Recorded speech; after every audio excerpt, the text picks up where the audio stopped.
খতনা বা মুসলমানি যেগুলো করা হয় এগুলো কি অনুষ্ঠান করা যাবে? দুই, কেউ যদি অনুষ্ঠান করে তাদেরকে দাওয়াত গ্রহণ করা যাবে?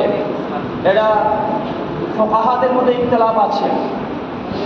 তবে জমহুরের মত, ইমাম আহমদ ইবনে হাম্বল রাহিমাহুল্লাহ, তাকে কেউ যদি খতনার অনুষ্ঠান দাওয়াত দিতেন তিনি গ্রহণ করতেন।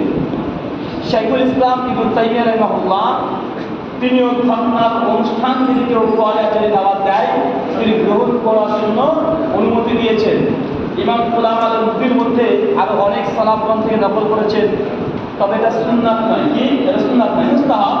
যে সে একটা তার সন্তানের খতনা করছে, কিছু মুসল্লিদেরকে খাওয়াতে চায়, মুমিনদেরকে খাওয়াতে চায়, খাওয়াতে পারে, এটা বেদাতের অন্তর্ভুক্ত নয়।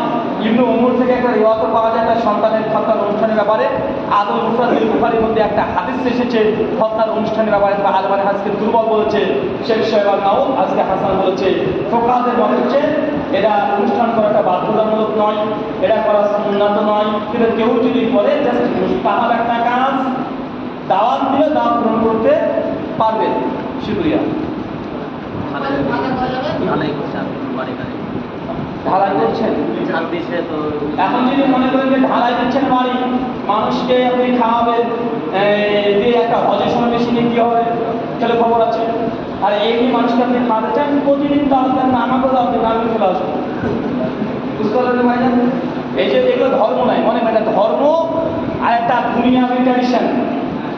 আপনি বাড়ি করেছেন, প্রতিবেশী মানুষকে খাওয়াবেন, এটা ধর্ম মনে করে করেছেন না, বা ধর্মের মধ্যে অন্তর্ভুক্তও না। আর একটু খোলা করে বলে দিই, আপনি যদি আপনার স্ত্রীর জন্মদিবস পালন করেন, এটা কি বেদাত হবে? আপনি যদি আপনার জন্মদিবস পালন করেন বেদাত হবে? বেদাত কিভাবে হয়? এটা বেদাত হবে না, এটা হারাম হবে। কি হবে? হারাম। নবীর জন্মদিবস পালন করা বেদাত হবে। কেন? নবীর জন্মদিবস নেকির সঙ্গে সম্পৃক্ত। আপনি কি মনে করেন আপনার স্ত্রীর জন্মদিবস পালন করলে একটা কবুল হচ্ছে সময় নেকি হয়? তার মানে জন্মদিবস আপনার বা আপনার স্ত্রীর বা সন্তান পালন করা কি এটা বেদাতের হুকুম নয়। বেদাত কোনটা? যেটা ইবাদত, যেটা আমল, যেটা নেকির উদ্দেশ্যে করা হয়, যে নবীরটা নেকির উদ্দেশ্যে করা হয় ধর্ম মনে করে, এটা আপনারটা ধর্ম হিসেবে করছেন না, নেকির উদ্দেশ্য নাই, এটা ট্র্যাডিশন কথা বলে করছেন, এটা হারাম হবে। ঠিক ওই মশালা এখানে প্রয়োগ করবেন। শুকরিয়া। জাযাকাল্লাহু খাইরান, বারাকাল্লাহু ফিকুম, ওয়া মা আলাইনা ইল্লাল বালাগ। শুকরিয়া।